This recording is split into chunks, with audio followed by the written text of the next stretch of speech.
Graduands, ladies and gentlemen, in a few minutes we'll be starting this morning's ceremony to celebrate the graduates from Regent's University London. I am Dominic Laffey, Master of Ceremonies, and I have the honour of guiding you through today's ceremony. Graduands, at the appropriate time, from your seat, line up as directed by the ushers. Hand in your card. When your name is read out, you walk to the centre of the stage, doff your cap to the Chancellor, who will be standing in the centre. You then move on to receive a scroll from your Director of Content or Course Leader. If you do not want to take a scroll, please leave your hands by your side. If you want one, like that. You will then turn to face the photographer, Instagram moment, and then back to your seat. This was the more formal one. I think you preferred the other one, but that's okay. Dum, dum, dum. Fine. Parents, friends and supporters, today is a very special day for all of us. I know that many of you will want to record it via video and photographs, Instagram. Can I ask you not to stand in the central aisle, as to do so will get in the way of the students as they return to their seats. And it will block the view of others. At the end of the ceremony, when we move to the lower lawns, which could get interesting, for the reception, there will be plenty of opportunity for both formal and informal photography. Can you all please ensure that your mobile phones are on silent or turned off, particularly on that part of the room, please. Make sure your phones are on silent. Today is truly a day to celebrate, and although this is a formal occasion, I would encourage you to share your joy or relief as your daughter or son walks across the stage, and to remember that there will be, for some students, no one present. So just for today, let's applaud them as if they were our own. We are Regents. Would you all please stand for the entry of the academic procession?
Can I ask you to please remain standing while the platform is seated?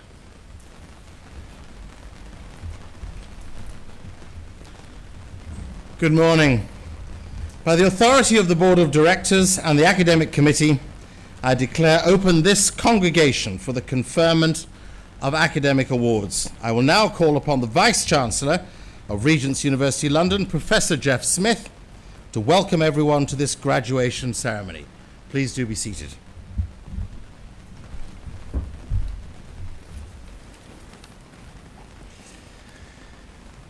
Chancellor, graduands, guests, friends, family and colleagues, it's my pleasure and my privilege as Vice-Chancellor of Regent's University London to welcome you all to today's graduation ceremony. Thank you for battling the weather, the distance, the travel restrictions, the testing and so on to be with us here today.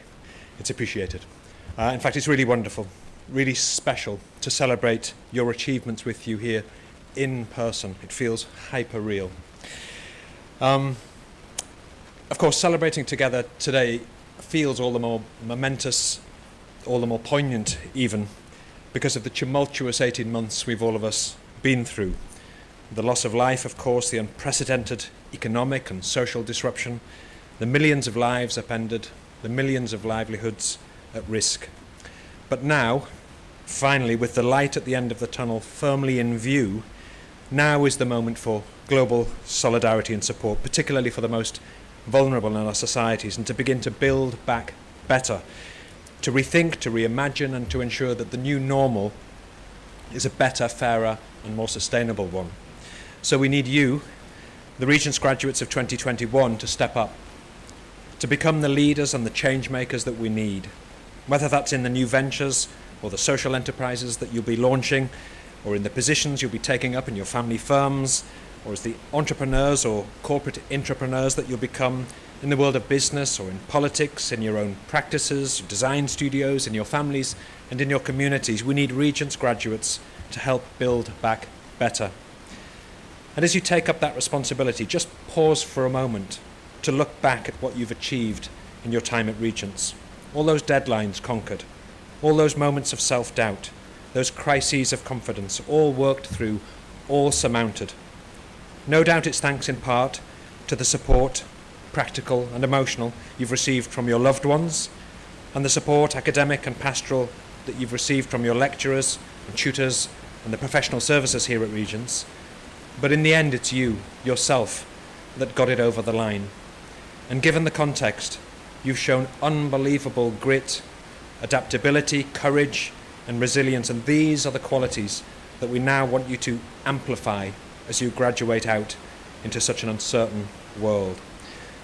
So let's allow no one to define you as the COVID cohort, that generation of students whose university education was blighted or diminished or compromised by the pandemic. Instead, and in truth, you're the cohort that defied it, that looked its challengers straight in the eye and refused to be cowed or defeated, responding instead with imagination, ingenuity, innovation. So we're incredibly proud of this cohort, and we'll look on with admiration as you continue your journeys and make your marks on the world. And lastly, as you graduate from us today, you join our global community of Regents alumni, those chief execs, founders, entrepreneurs, designers, politicians, influencers, actors, board members, royalty, all doing some remarkable things across the world. So I urge you to make the most of the opportunities that membership of this global network offers you. The team will be in touch with you shortly to tell you more about how to get involved and what support you'll get. But on behalf of all the staff here at Regents, congratulations again to each and every one of you on your incredible, amazing achievement. Thank you.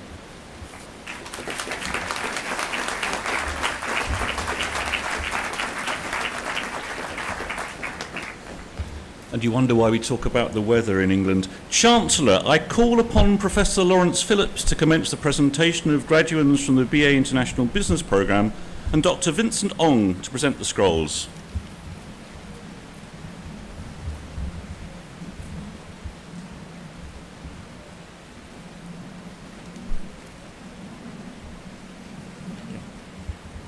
Chancellor, I present to you those candidates from the BA International Business Programme who are today being awarded degrees, diplomas and certificates.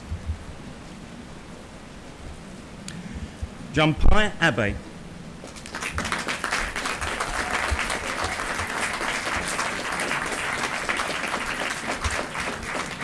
Esther Bendicho Segura.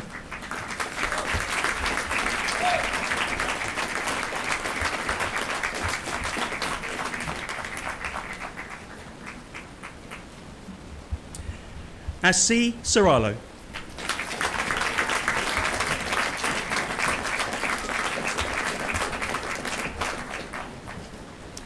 Daphne Kremu.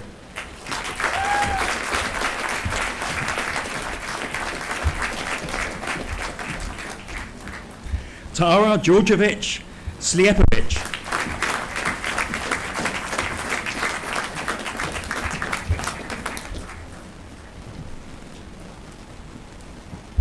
Harsha Judani Adam.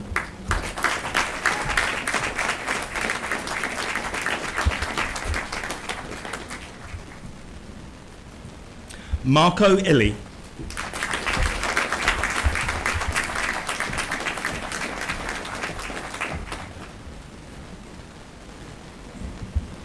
Daria Jakubowska Karamont.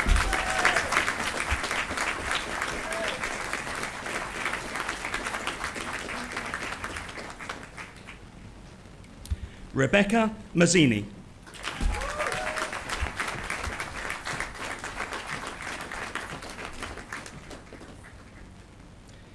Naomi Mora Torres.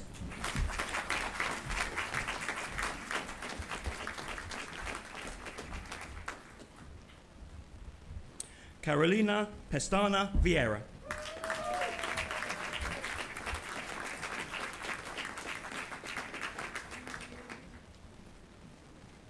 Aya Rashid.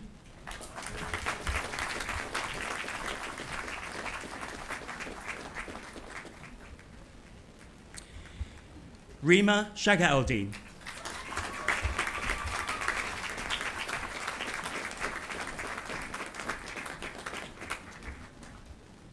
Paul Stausberg.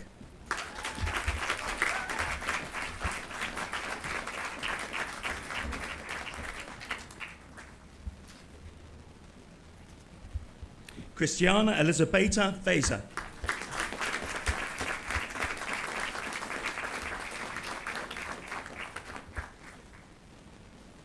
Victor Vidal Revel.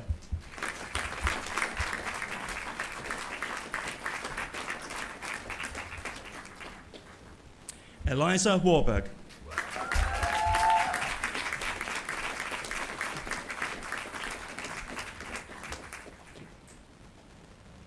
Chancellor, that concludes the presentation of graduates from the BA International Business Programme.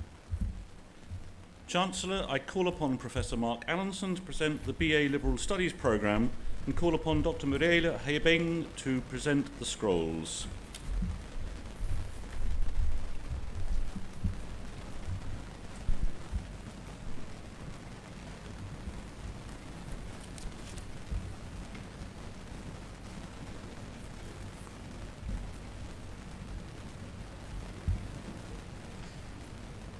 Chancellor, I present to you those candidates from the BA Liberal Studies programme who are today being awarded degrees, diplomas and certificates.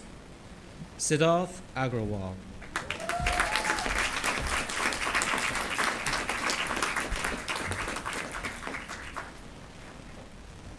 Per Lucas Andersen.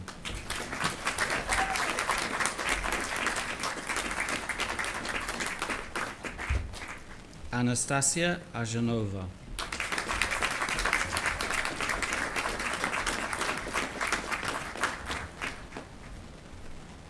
Alice Bergsman.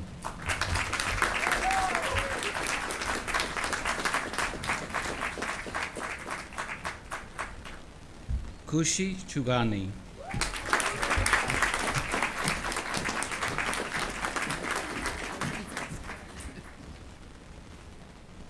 Georgia Davanzo.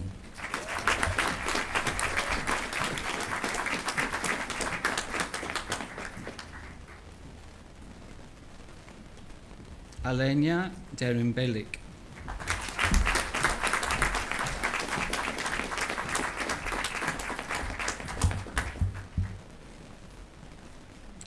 Lara Ferry Vieira.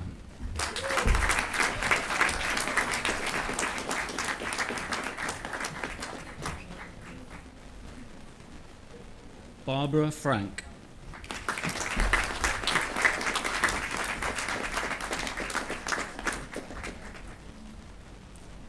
Piero Galassi Ferrari.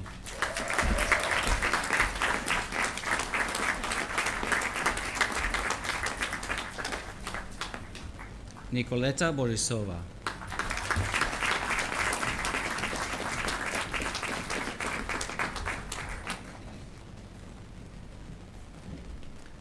Nicholas Gonzalez Tillman.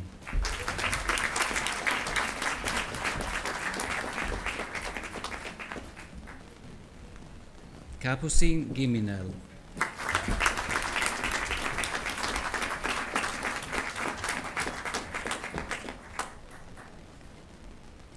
Jordan Hrusavov.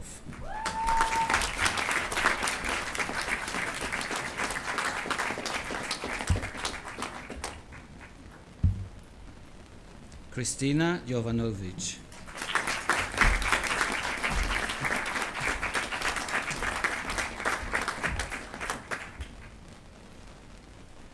Iman Khan.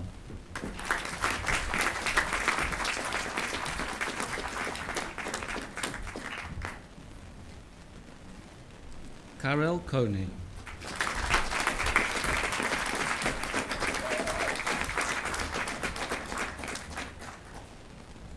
Lia Kujaeva.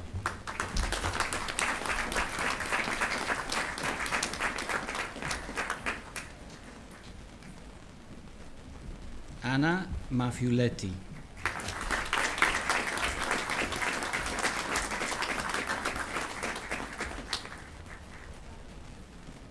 Alice Marzocco.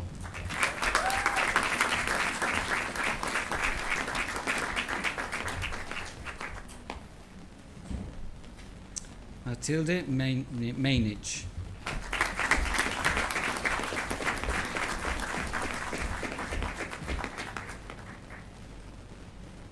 Anna Nikolaeva.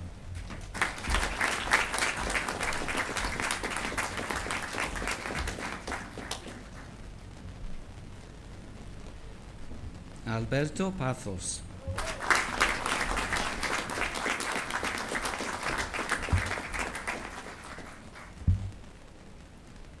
Barbara Rusicic.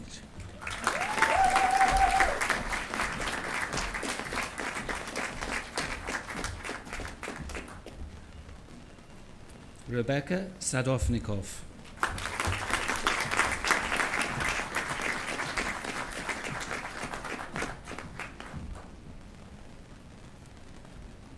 Nikita Shera.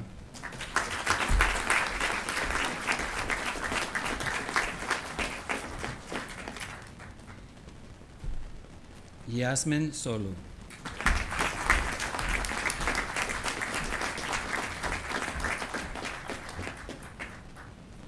Ahu Undeger.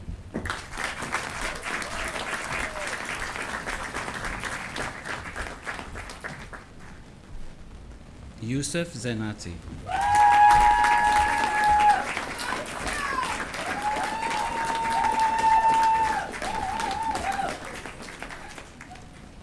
Lilian Zucker.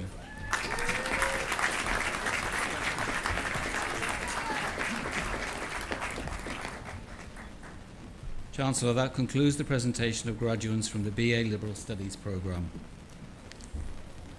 Chancellor, I call upon Dr. Elias Bukrami to present the scrolls for the MSc Finance and MSc Oil and Gas Trade Management programmes.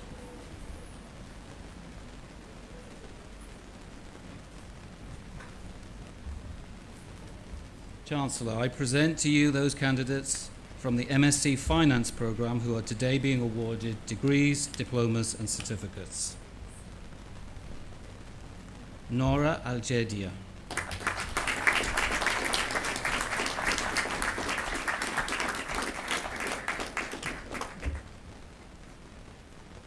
Walid Bakr.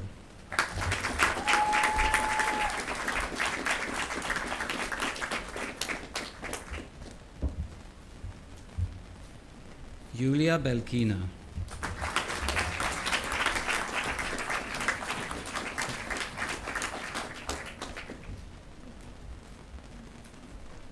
Yakidi Costa.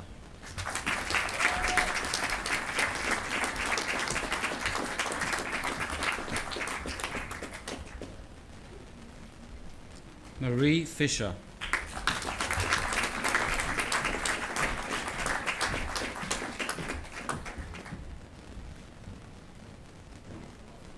Parth Majithia.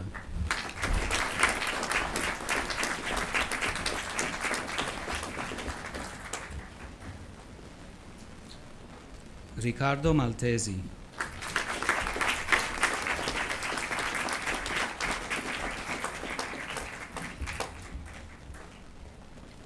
Maria Shipsipnia.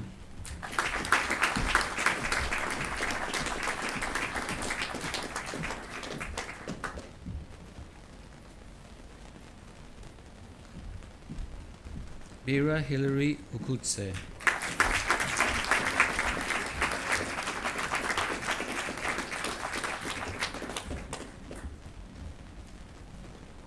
Artur Vardanyan.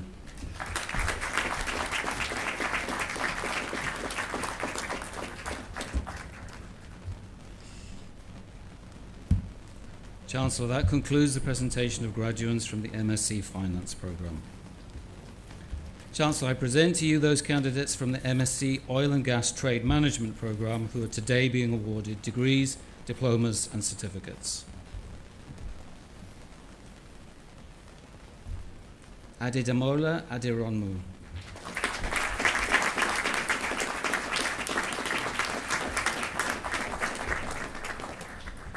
Jean-Baptiste Aral.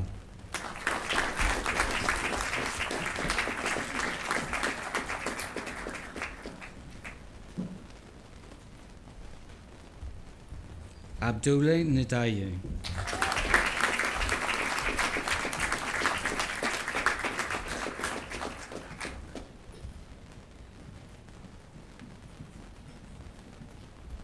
Chancellor, that concludes the presentation of graduates from the MSc Oil and Gas Trade Management programme.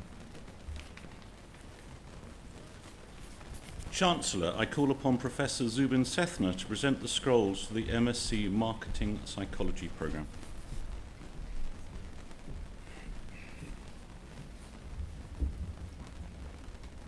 Chancellor, I present to you those candidates from the MSc Marketing Psychology programme who are today being awarded degrees, diplomas and certificates. Cristiana Cuomo.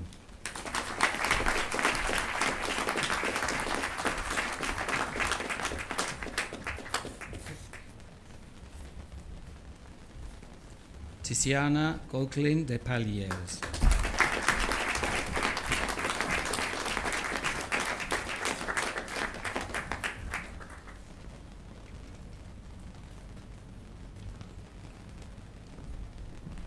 Michelle Koller.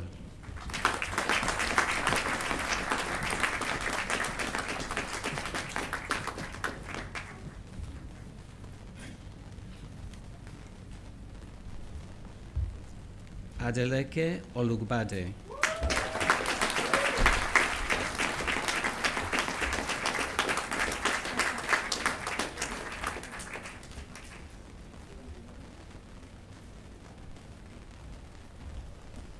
Kathinka Rockerberg.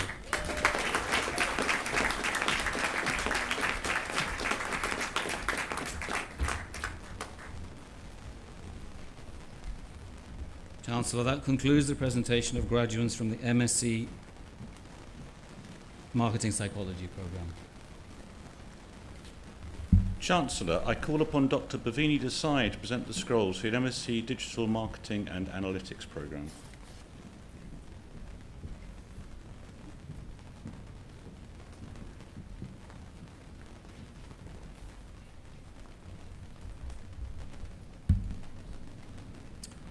Chancellor, I present to you those candidates from the MSc Digital Marketing and Analytics programme who are today being awarded degrees, diplomas and certificates.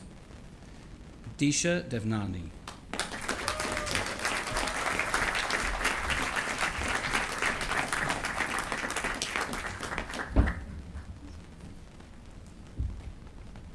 Yulia Lebedeva.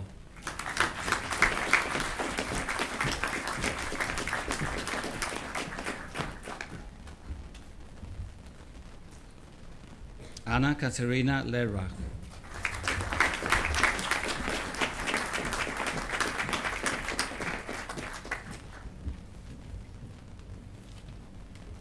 Ankita Merotra.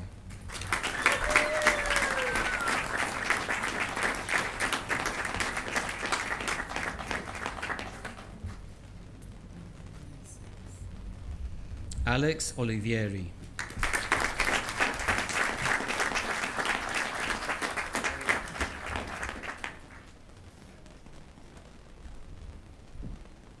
María Pérez Bustamente Domingo.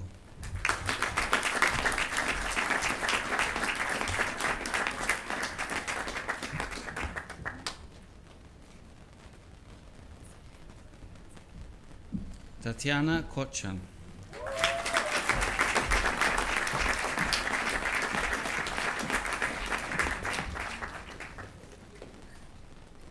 Julide Catherine Yanemakorenglu.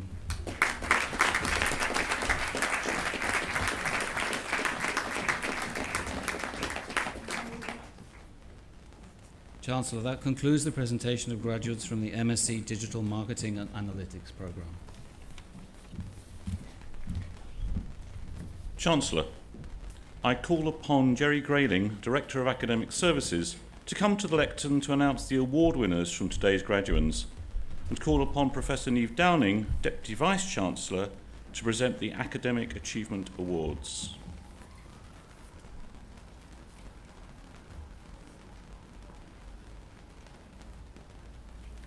Chancellor, I am pleased to announce the name of the student who is graduating today as the winner of the BA International Business Outstanding Student Award, Peder Kokstad.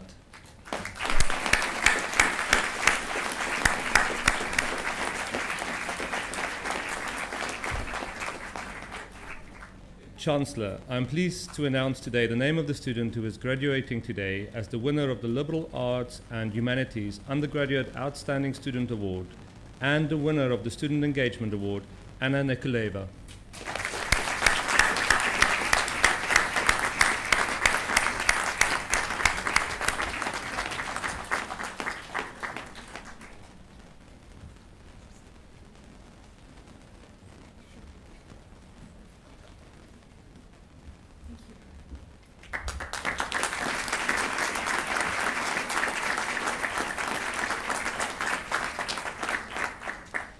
Chancellor, I am pleased to announce the name of the student who is graduating today as the winner of the MSc Digital Marketing and Analytics Outstanding Student Award, Anakita Merota.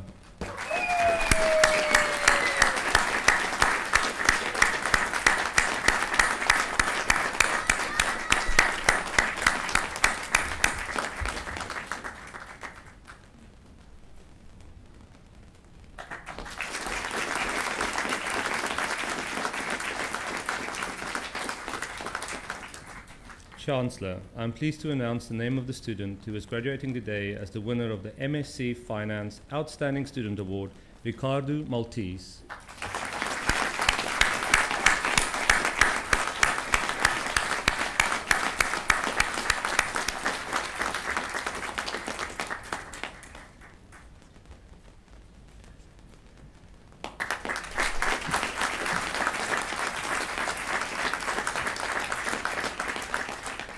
Chancellor, I am pleased to announce the name of the student who is graduating today as the winner of the MSc Oil and Gas Trade Management Outstanding Student Award, Abdoulaye Hendiaye.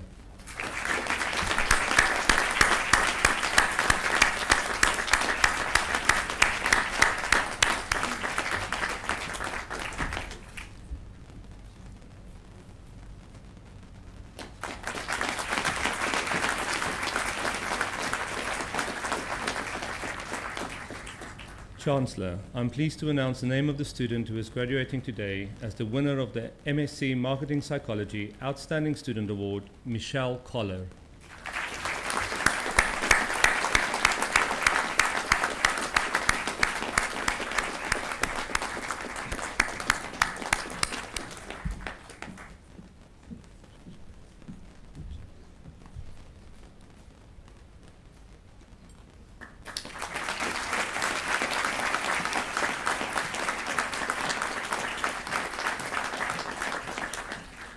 Chancellor, I'm pleased to announce the name of the student who is graduating today as the winner of the Language Award, Tara Georgievic Slivjetovic. Please.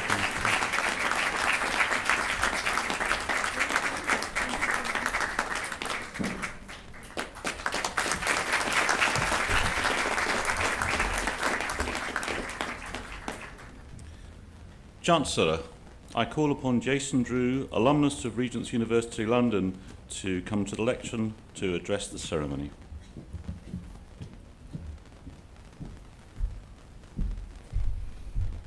Good morning to all, and congratulations on graduating after what have been a very interesting, challenging and unusual time to study.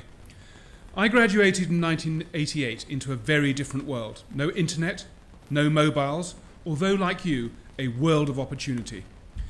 Your graduation is only the end of the beginning.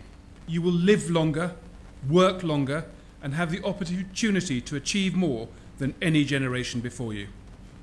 All my studies from history, geography, accounting, law, psychology, languages have all stood me in remarkable stead. You will not have one career or one business, but many. And this will require a lifelong attitude and desire for learning. You will face many challenges and global crises, some of these, like climate change, much more imminent than you care to think about. Those challenges addressed together with like-minded people are much easier to tackle than alone. I have many good friends and colleagues with whom I graduated, but have found and met many more alumni over the years on almost every continent. From chance meetings on a polo field to a German ex-JP Morgan banker from New York who happened to own the farm next to mine in a remote valley in Africa. Connections to regions are woven throughout my life. All of the business I've created have included alumni as partners, investors and supporters. Let me tell you a bit about that journey. After a short corporate career, I spent the last 25 years starting, then listing or starting and selling various businesses around the world. It was only in my latter 10 years that I found what was really important. I retired to my farm in South Africa and decided to spend more time with the people I most disliked. They were the environmentalists. They'd stopped me building satellite ground-to-earth stations or data recovery centres across Africa. There couldn't have been so many of them, so unified in their opposition to elements of my projects, and they all be wrong. I decided to really immerse myself in environmentalism and became a converted and very committed environmentalist. I could not, however, give up my firm belief in the enormous capacity of business to create and deliver. It was then that I decided to coin the term environmental capitalist, combining the drive and inventiveness of free markets with the outcomes that repaired what I saw as our broken future. When I graduated, it was unthinkable to be both business-focused and an environmentalist. Today, if you're an environmentalist who doesn't understand the markets, you will not get your cause funded. And if you're a business person who does not understand that your company is subservient to and dependent upon the environment, you will fail in that business. Let me tell you about some of my businesses that are repairing the future. My first businesses were all about insects. Oxitec is a remarkable business that produces sterile male mosquitoes to release in cities from Brazil to now southern Florida. The male mosquito mates with a wild female, the female doesn't lay eggs, and instead of using pesticides, you reduce the incidence of insects carrying disease in those cities. On exit, it was the first insect business to ever make 9 numbers in dollars on a sale price. My second business was agri-protein. Flies. We've all been pestered by flies forever. A fly lays an egg on waste. The egg hatches into little larvae, and wriggles round and consumes that waste. The world is long on waste and short on protein. We created a business that recycles waste nutrients in the form of organic waste around the world from California to Korea, and those fly larvae are harvested and fed to shrimp and to fish in fish and shrimp farms. The business was sold in June this year. I'm now very, very focused on plants. I've almost given up on insects and insect technologies. What do cannabis, magic mushrooms and oak trees have in common? You don't consume the first two and sit under the third contemplating the universe. They all provide extraordinary natural extracts. We built Africa's first EU pharma-grade botanical extraction lab. Of course, we're extracting CBD and THC, as well as the psychoactive elements of psilocybin or magic mushrooms, and those are going into pharmaceuticals around the world as we begin to understand the impact the natural world can have of us. But one of the most exciting things that we're doing is taking extracts from oak trees. Oak trees live 500, 600, 700, as much as 900 years, some of these in the park here. When the Romans first came up from Italy and conquered Gaul and into Germany, they brought their wine in clay amphora. They discovered in the hills of western France and eastern Germany oak barrels being made. For the next 2,000 years, we have stored wine and beer in oak barrels. We are now extracting from offcuts of barrels antioxidants and tannins and other structures from those oak staves that having huge applications from food preservation, drink preservation, to wound care for animals and humans. Organic extracts will become a multi-billion-dollar business over the coming decades as we get back in touch with nature and begin to understand how much we have forgotten from the natural world around us. You need to stand strong for the environment and for business. Use the Regent's ecosystem of 20,000 successful graduates around the planet to help you change the world. And together we need to get busy repairing the future. Thank you for listening.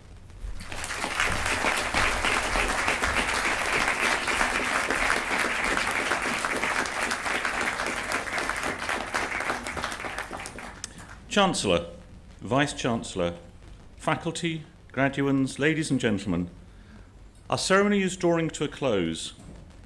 It's been a special day and one that we will remember for years to come. We've heard words of thanks, of inspiration and hope for the future. There have been so many people involved in the journeys that you have taken to reach here today. There have been many sacrifices and demonstrations of love and support. This is your day on the right of the room, but it's thanks largely to the people on this side that you're here. So I cannot let this finish without asking all graduates to stand, turn and face your family and friends and say thank you.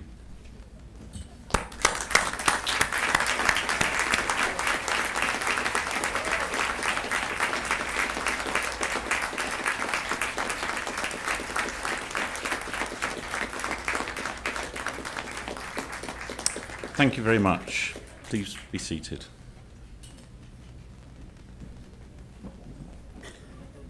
In a moment, I shall invite the Chancellor to close the ceremony. After this, please can I ask you to remain where you are and stand while the platform party leaves. We then invite you to make your way down to the lower lawns. You'll be glad to know there's another marquee down there for refreshments. We hope that you enjoy the opportunity to see fellow graduates and staff after so long apart. Chancellor, can I invite you to return to the lectern to close today's ceremony?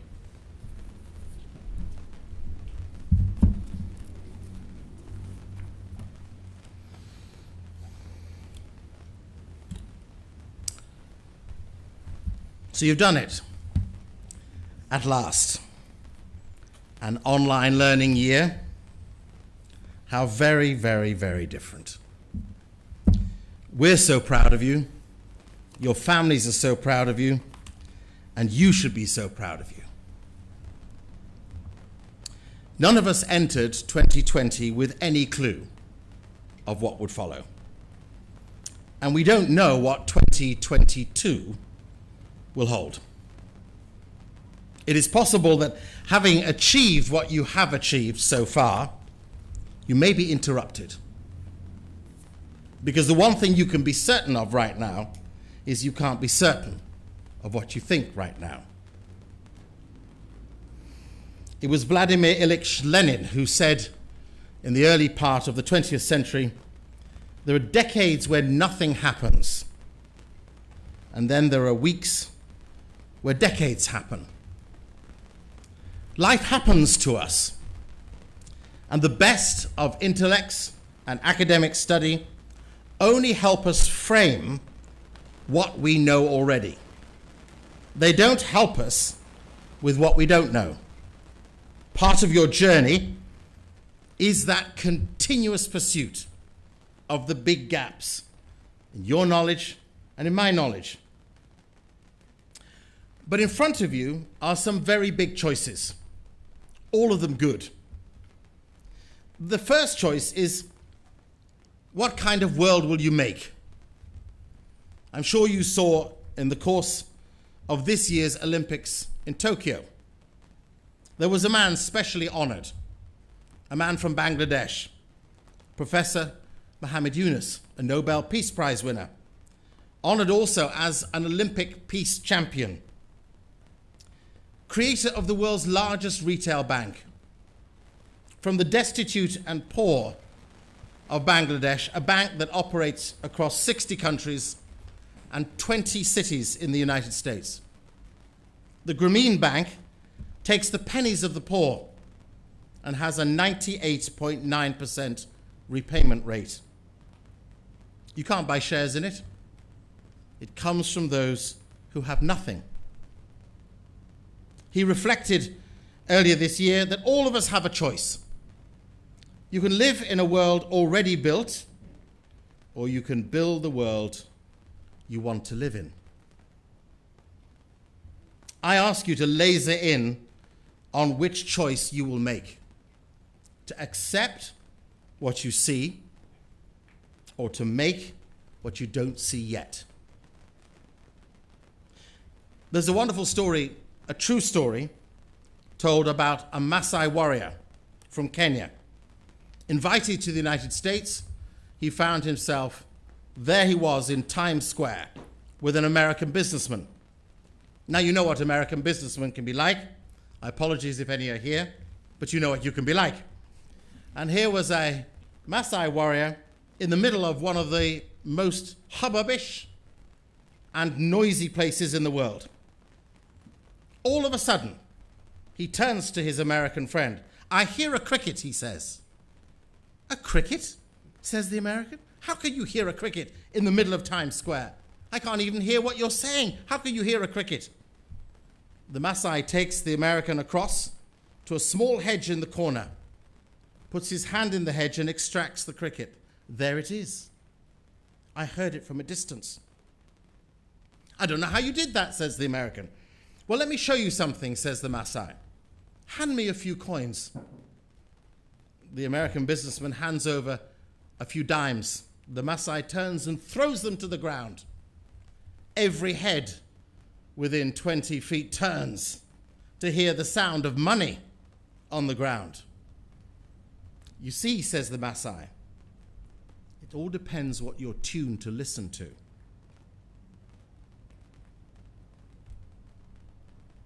The choice you face in being brilliant, and some will say in being successful, is a choice of which identity you take on. Someone who I've only ever met twice, but I'm grateful for those two occasions, was one of Africa's great political heroes, Nelson Mandela. Great strengths, great vulnerabilities. He reflected in the last year of his life on what he'd gathered from 27 years imprisonment and 6 years in political office. When you're at the top, he said, be careful of the monster called pride. Pride will make you look down on the people who haven't attained your level of success. When you're at the bottom, be careful of the monster called bitterness. For bitterness will make you jealous and think that other people are the reason you haven't made it. When you're on the way up to the top, be careful of the monster called greed. For greed will make you impatient and make you steal or seek shortcuts. And when you're on your way down, be careful of the monster called despair. For despair will make you think that it's all over, and yet there is always hope.